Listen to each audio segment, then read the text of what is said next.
Hello and a warm welcome to Saints Live with me, Kenzie, Benali. And me, Steve Forbes. Well, for the second week on the bounce, the Saints are back on the road, this time with a trip further north to take on Leeds at Ellen Road for Ruben Sellers' second game in charge, Steve. Yeah, indeed. He's been given the job on a permanent basis until the end of the season, so we're all going to be behind him for hopefully a positive last bit of the campaign. Yeah, that's for sure. Well, joining us throughout the afternoon is former Saints captain Dean Hammond and Daily Mail football reporter Adrian Kajumba. Adrian, it's been some time since we've seen you. How are you doing?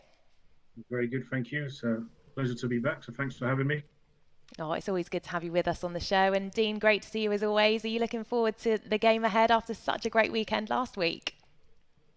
I am, Kenzie. I'm still buzzing from last week, to be honest. Obviously, the result, fantastic result, but the performance as well it was nice to see Southampton playing in that manner again, and really enjoyed the game. So, yeah, looking forward to today with some excitement, which is nice. Good stuff. Well, it's great to see you both as always, and the team news will be coming up in under 15 minutes time. What we know so far is that Tino Livramento, Juan Larios and Shea Adams are still unavailable. Mislav Orsic is also sidelined with a concussion injury, but Mo Salisu could return from his injury layoff. Now, Dean, obviously a huge win at Stamford Bridge last time out. Do you expect Ruben to stick with the same team that he picked last time? I think so, Steve. I think he will keep that consistency just because of the momentum from the victory. And the game had everything, really. You look at it, Southampton kept a clean sheet. They got 3 points. They put a very positive performance in. And I think the team selection had really good balance. There was a goal threat, an attacking threat, but there we saw the discipline, the togetherness, the spirit within the group, within that team. The players coming off the bench came onto the pitch and put a superb effort in as well. So, like I say, that togetherness was there. So I think he will go with consistency, but also maybe we will now see the manager's philosophy. We will see his methods. Will his approach to be just constantly thinking of how Southampton can play, or will he adapt to the opposition each game? So we will find out from his selection. But I think he will go with the same team because it was so good. It was so impressive against a team in Chelsea who are a top-class team. They spent a lot of money, and Southampton for periods of the game dominated. They really, really did, and they looked comfortable. And it was a joy to watch, like I mentioned at the beginning of the show. It was really, really good to watch. So I can't see many changes unless there's a tactical reason, unless it's been enforced. So yeah, I think he will go the same, and I'm excited to see this team continue to develop and perform again today. Yeah, as are we, Dean. Well, Adrian, as Dean said there, he could stick with consistency, but of course he has got plenty of options at his disposal. How would you like to see the Saints line up this afternoon? I think I agree largely with Dean there about sticking with the team that got that level of performance and that result last week at Chelsea. So impressive to go to a club that spend so much money. Everyone's been talking about looking at the players coming in there. Ruben Sellers' first game to get, as I said, that result, that performance. Could almost argue that there is no need to change it. What I found particularly impressive is looking at the number of players who didn't start last week. You have been so heavily involved in recent months. So that sort of gives you an idea of some of the options that Ruben has available to him. Some of those players did come off the bench last week. They might find themselves back on there again, or maybe some will come in. But ultimately, he's got options to change things if Ruben wants to. I think that's just a great position to be in, knowing that you've also got a starting 11 that helped produce that result that they got last week. So he's in a very good place, I would say, going up to Leeds today. Well, we've already touched on it already on the show, but before we go any further, let's remind ourselves of that fantastic 1-0 win over Chelsea last weekend. We're almost exactly on the halfway line, right behind Ruben Sellers, who is suited and booted. Soleimani will chase, and he'll put some pressure on Badiashile, and he's beaten him, and Soleiman has shot his charge down. The follow-up almost in from Armstrong, cleared off the line by Koulibaly, and Saints, as Chelsea made a mistake, threatening. Ward-Prowse will cross it, though, towards Onuachu, stooping header, and it's just gone wide of the right-hand post. Kepa bounces, quite central in his goal. Ward-Prowse hits it, and gives Southampton the lead. Wouldn't you know it? It's not even a surprise anymore. He scores 25 yards out, runs all the way back down the length of the pitch, swings his hands in his usual celebration. Midway inside the Saints half again, little 1-2 with Havertz. He skipped it past Lavia, then he tries to feed Havertz back in the box on the right, squares it back across the penalty area. Fantastic block by Bella Kotchap. I'm not sure he knew anything about it, but he threw himself on the floor. Or was it Ainsley Maitland-Niles? It was Maitland-Niles. And Bella Kotchap makes a mess of that headed. Play on, says the referee. Havertz down the left, has a man at the back post, and he cleared off the line, and Saints block it again. That's unbelievable defending. Perro and then Lavia. That is unbelievable defending from Southampton. Back into Havertz. The movement's good. He's caught, but they play on because they still had the ball. And Gallagher's gone round Bella Kotchap, and Bazunu's made a save. It's up in the air off Ward-Prowse. It's still on the edge of the 6-yard box. It's been a completely different side to that under Nathan Jones. Gallagher, outswinger. Mara heads it. Mudryk volleys it wide. And the whole stadium stopped and gasped for breath. Ruben Sellers is screaming for the referee to blow his whistle. We've now had 13 minutes. He looks again, David Coote, and that is it! Yes, get in there! Southampton win at Stamford Bridge. Ruben Sellers will be absolutely delighted in caretaker charge. There we go, highlights of that fantastic win over Chelsea at Stamford Bridge. And we know how good James Ward-Prowse is from set pieces, Dean, but it was a really clever bit of play from Stuart Armstrong that ultimately won that set piece. It was, Steve, and it was great to see him back in the team. I think we've been calling for it for a while. I know he's struggled with his injuries this season, and the injuries have then struggled with his form, and he's not been at his best. But Stuart Armstrong does give you something different. I love the fact that he loves touches of the ball. He loves staying on the ball. He's always looking to make something happen, whether that's taking a player on, whether that's being creative with a pass. And he did in that moment. And when he drifts into really intelligent positions in between the defence and the midfield areas. And there was an example of that where he's just drifted into an area. He's drifted across the pitch. And when he's dribbling the ball, he's always looking for that pass. But it was obviously a free kick, and then Prowse from that position is fantastic. I mean, the execution, and it's, for me, I mentioned it on the show after the game, is how close he gets the strike to the wall, that it almost teases the wall, and because of that, the goalkeeper will see it late. It has so much power on it. It has dip. It's fantastic, and it's such a brilliant technique, and it's such a weapon that he has. He's a fantastic player, and he was excellent last week. His performance was brilliant. Adam said about it after the game that he was playing in his most natural position, and in that position he can do everything in midfield. You know, he can be that captain. He can get in goal scoring opportunities. He can have more touches on the ball. He can build up play. He can get involved in the game more. And he was brilliant. Him and Lavia in the centre midfield were fantastic last week. But Stuart Armstrong is that player that if Southampton can keep fit and he can keep producing little moments, he would have an effect on this team, and he have an effect on the rest of the season. So it's great to see him back in the team. And I love watching him play. When he's confident and he's trying those passes and he's taking players on, he's such a positive for Southampton. So hopefully he'll be in the team today, and hopefully he can create some really important moments for the two striking options that we have, because I'm sure both of those would like some chances, and would both like to get on the score sheet and open up their Southampton account. Well, Adrian, that was Stu's first start since the World Cup break. What did you make of his performance last weekend, and what does he bring to this Southampton side when he's playing at his best? Yeah, I think he's potentially and has shown how important a player he can be. Dean just mentioned there the amount of how he enjoys having touches of the ball, and you see even just in how he helped win that free kick. There were probably moments where he could have laid that off, tried a pass, tried a shot, but he kept hold of the ball until basically he was fouled, and then he wins a free kick, which James Ward-Prowse puts away. So, there was great composure on the ball there, and just in that incident, obviously had the chance a little bit before that, it was cleared off the line. He just has impacts on games. I really like him. I don't mean to do him a disservice, and I find Stuart Armstrong a really sort of solid all-round player. He can contribute at both ends of the pitch. Quality on the ball. He's versatile. There's the energy.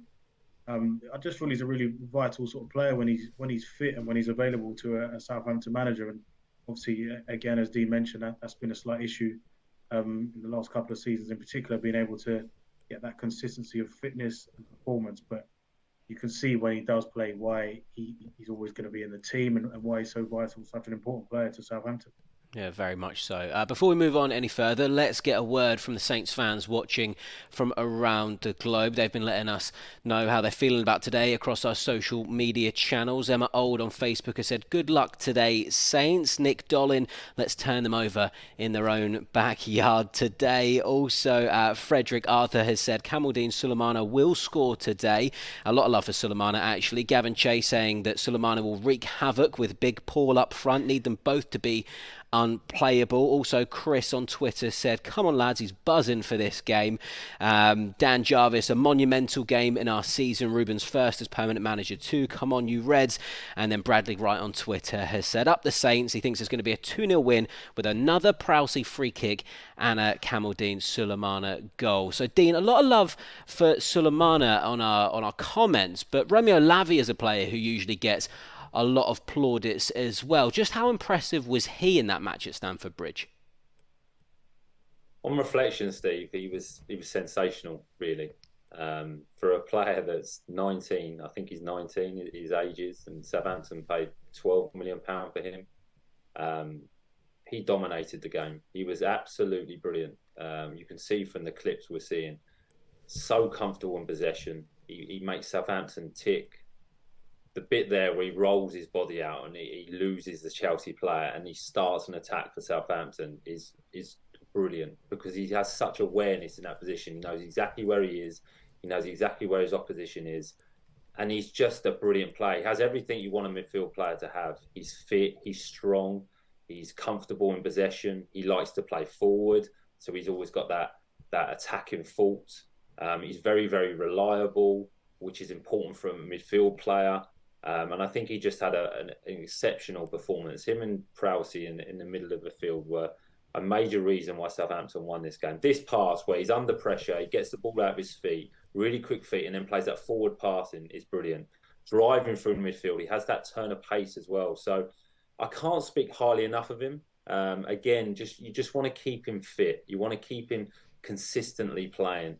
And he's the perfect modern midfield player, really. He can do everything. And I know I'm bigging him up here, and he's only a young player, but I think he has everything. He really does. And the recruitment of Southampton to get him into the football club has been a brilliant bit of business, especially for £12 million at 19 years of age. What a player he can become. So, yeah, exciting to see him develop. And I think we're very, very lucky to have him at the club.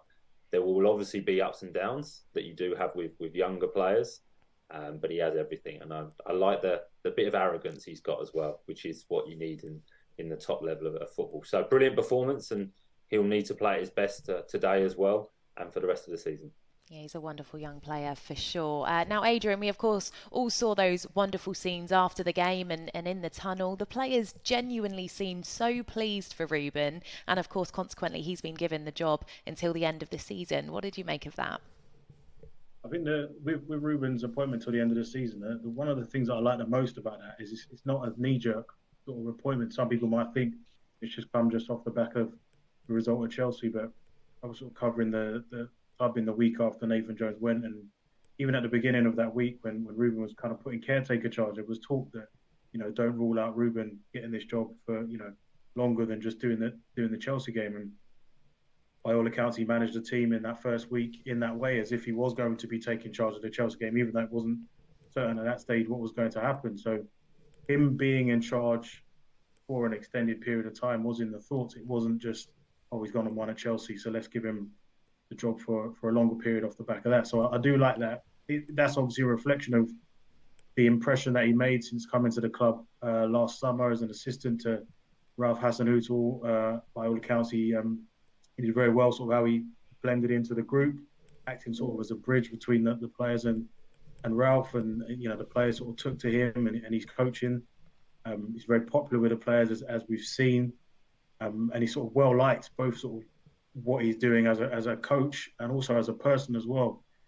And I think that's then being reflected in the sort of happiness you see from the players for him getting that result. So he has so many positive things I've heard about him in sort of the last couple of weeks. And I guess what will be interesting now is to see how maybe the dynamic changes when you're the manager. I guess is one thing, being popular with the group and the players, when you're effectively trying to keep everyone on side, maybe do a slightly different Adrian, job to the I manager. apologise. I'm going to jump in there and bring you the team news as we receive it. Apologies for interrupting you, but let's bring you that Saints team news now then. It is indeed an unchanged starting 11.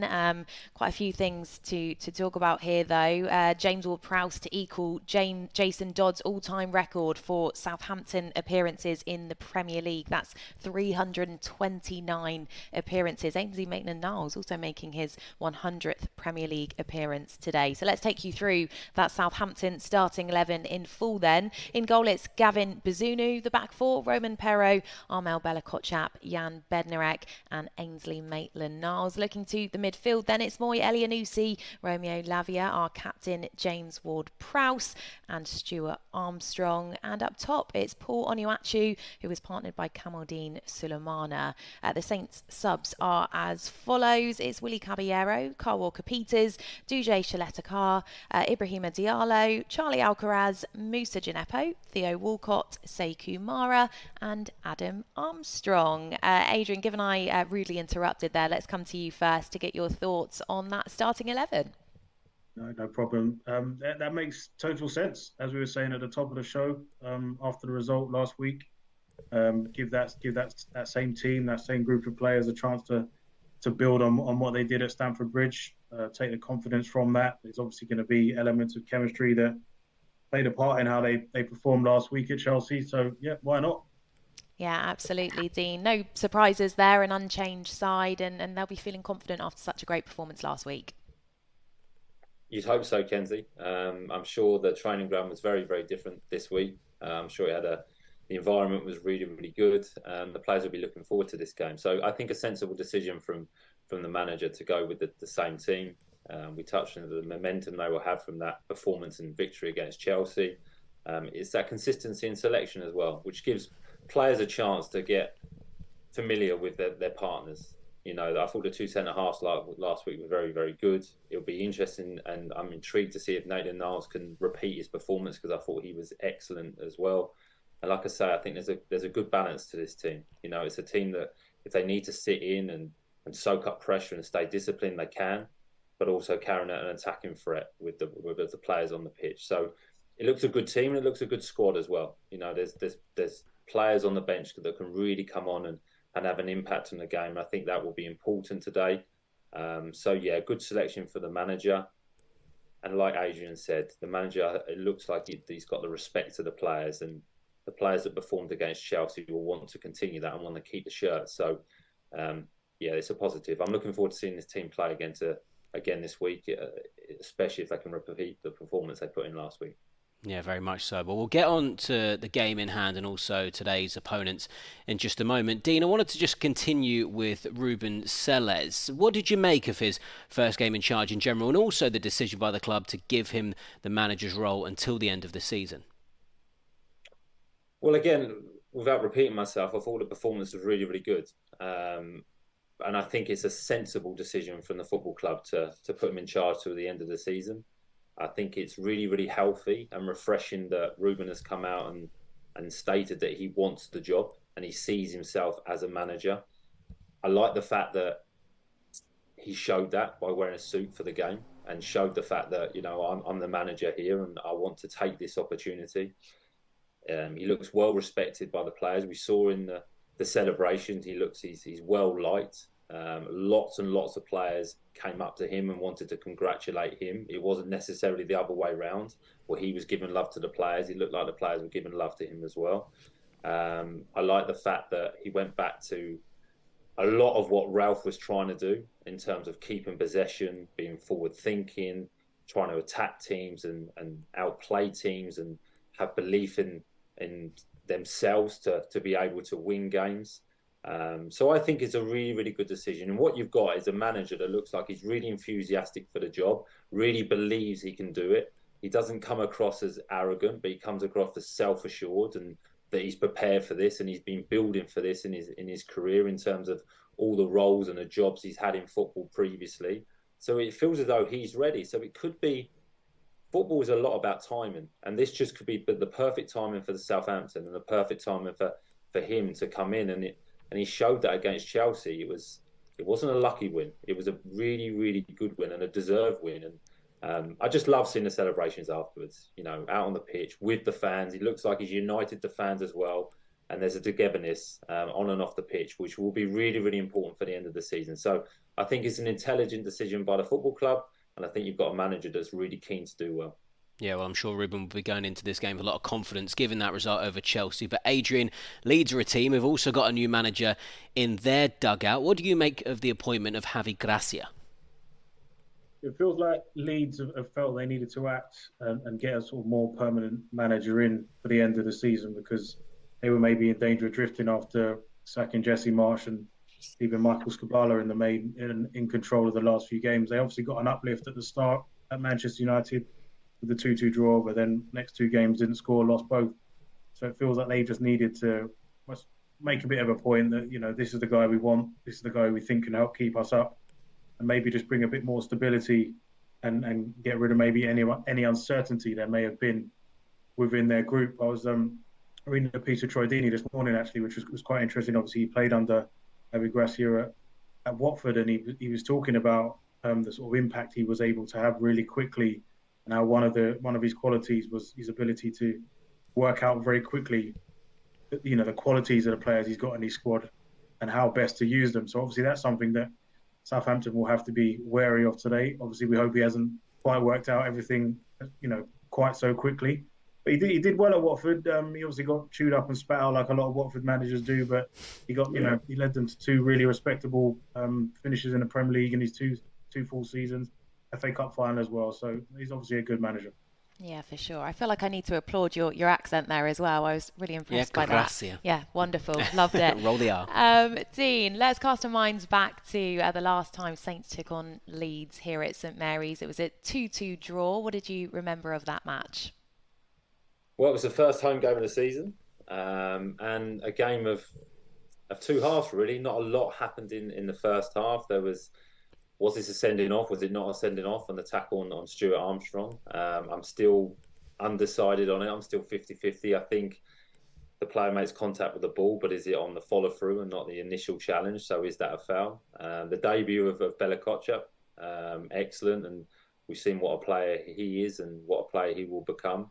And the impact of the substitutions in the second half. But Leeds going ahead in the game. Southampton started the second half really, really slow.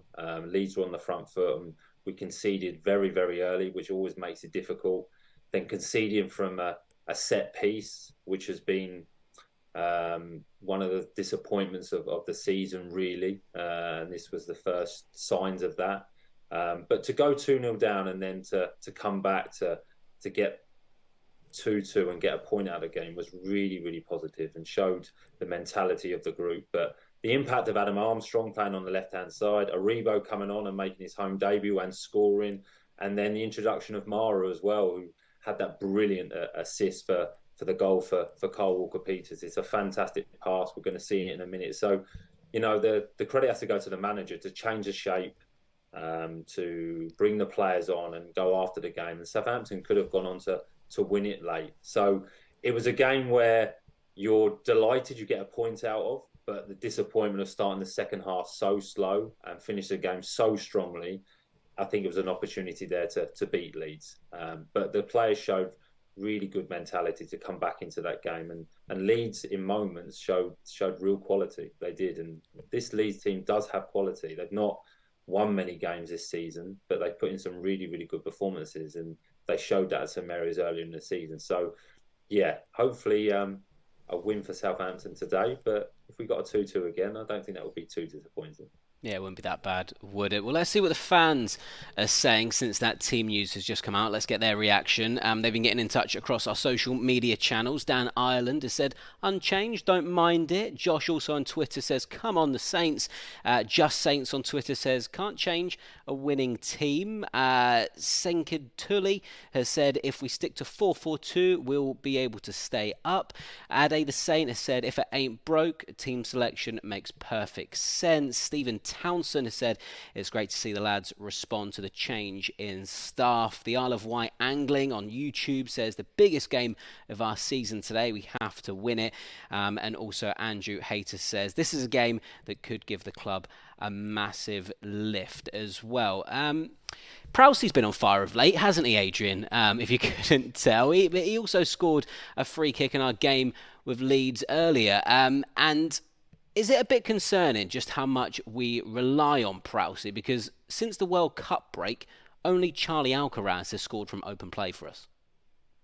In some ways, that's a very fair point to make. You obviously can't hide from the stats. And it does look like a team that are, sort of relying on James Ward-Prowse to produce a piece of magic. The good thing is he's capable of doing that. So, that's positive things. Nothing wrong with that. Many teams this season, down the years, have had that sort of one talismanic figure who's capable of shouldering that burden and producing consistently.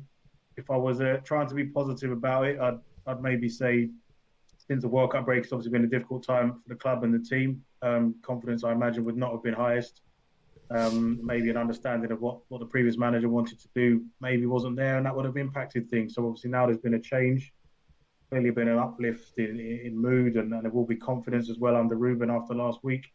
So could that then feed into maybe getting the goals and the contribution from other players? We've talked about Onuachu and Sulemana. Could it be there day to day? And maybe once the first goal comes for those guys, then the confidence returns and spreads around the team as well. So maybe now there is a bit more confidence about the squad and team and maybe even club as a whole. That can then sort of be reflected in the players now.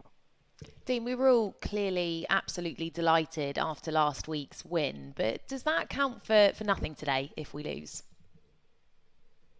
I wouldn't quite go that far, Kenzie, but I know what you're trying to say. It was a brilliant win last week and a really important win, actually, because a lot of the bottom 4 or 5 actually won and picked up points. And if we hadn't have got the 3 points, it would be obviously an even bigger gap, but mentally that would have been difficult to take. But I think this week in particular is really, really important. We play Leeds today, the FA Cup on Wednesday, that we could end up being in the quarterfinals, which again builds momentum, builds confidence, and is good for the group. And then you have Leicester City next week, who are still in this, in terms of they're not out of the relegation battle. So if we win today and then we beat Leicester, I think we'll go on level points with them, which I think will be really, really important. But I think it's backing it up, Kenzie. I think we've had we've had 5 wins this season. We beat Chelsea earlier in the season, and then we went away, I think, to Wolves and lost 1-0 and didn't put the best performance in. So now it's about backing up that performance, and I think today is about making the Chelsea win even better and mean even more. That it wouldn't mean nothing if we lost, but if we go on and get a point today, and we go on and get a win, we're in a really, really positive and fantastic position, because with Ruben being announced as manager, it almost feels like a fresh start. And then from that, you're getting 2 wins out of 2. And the confidence then individually for players becomes even stronger, but the confidence as a group, and what it does give you, it gives you belief and it gives you hope. And when you've got those 2 things as a player, you will run more, you will work harder, you will be inspired. So I think today is really, really important. But it doesn't have to be a win. I think if Southampton put a really good performance in today and can get a point at least out of this, things are looking a lot more positive, and this group will be growing and growing. So I don't think it will count for nothing, but I think we can make the Chelsea win even better by getting a good performance and result today. Now, Wolves and Fulham drew last night, and in fact, every other team in the bottom half of the Premier League table is going to be playing over the next 10 hours, Adrian. So this could be a massive afternoon when it comes to the relegation battle. How do you assess things at the bottom? Yeah, you're right. It could be an important sort of couple of days, if you like. I think Fulham did everyone a favour yesterday, with everyone down the bottom of the table anyway, with that equaliser stopping Wolves sort of getting what would have been an important win for them. West Ham have got Forest, Bournemouth have got Manchester City later on, Everton playing Aston Villa, and Leicester have got obviously the Premier League leaders Arsenal. So there are a lot of points to be dropped, you might think, essentially for the clubs that are towards the bottom end of the table. And obviously Southampton and Leeds is arguably the biggest of all the fixtures in terms of direct matchup. I think the best thing you could probably say for any of the teams that are in the bottom half of the table is how tight it is down there. You can go quite high up the table and feel that sort of Palace in 12 maybe are sort of still involved in it and still maybe looking over their shoulders. So no one's been cut adrift yet, which is a good thing. And it probably explains or highlights the importance maybe the managerial changes that have been made as well, because it really can make a difference. It's not the teams that have made them are not cut adrift, to use that phrase again. They've changed their managers, and it could make a big difference. It could be what makes the ultimate difference in them staying up, changing the manager midway through the season. So plenty still to play for. Yeah, that's for sure. All right then, crunch time. This is the part of the show where we come to you both for your thoughts ahead of kick-off. Dean, we'll come to you first for your thoughts and score prediction, please. Well, it's going to be interesting, Kenzie. I think it's made it a little bit more difficult with obviously Leeds appointing a new manager. Ultimately, I think they'll get a bounce and they'll get a reaction from the players. I think there'll be a reaction from the crowd as well. I used to love playing at Ellen Road. The atmosphere there is intense, and the fans will be fully behind them because they know the importance of this game. But the incentive for Southampton is that if they can win today, they go above Leeds. And I think that's what you've got to try and do now. You've got to try and chase teams. You've got to try and get closer to as many teams as you possibly can. So I think this will be a tough game. It'll be intense. Two fit teams that will really go at this and try and get a victory today because of the importance. So I'm going to go for a 2-1 Southampton win, which I think would be a fantastic result. All right, Dean Hammond going for 2-1. Adrian, what are you saying? I'm copying Dean. I'm also going for 2-1. Partly because I feel with Ruben coming in, he's going to know this group, and over the sort of last couple of years, we've seen the heights that Southampton can hit. Again, we saw it last week at Stamford Bridge, and I just feel if they're running for their manager, if they're sort of running for their badge, and they're putting everything in as we know they're capable of doing, I think the talent and ability is there, and I just think off the back of last week, with the appointment of Ruben sort of being confirmed until the end of the season, with the ability they got in the group, I just think they'll have enough momentum, enough confidence around the group at the moment to kind of edge the game and get the 3 points. Be a big one, big 3 points it will be. Yeah, it certainly would be. I can't get my words out this afternoon either. Adrian, Dean, thank you so much for joining us on Saints Live. Well, it is a big match for Southampton in Yorkshire, where a win against Leeds could lift them out of the relegation zone. Either way, we'll be back after the match to discuss the action from Ellen Road. So do enjoy the game, and we'll see you soon. Bye for now.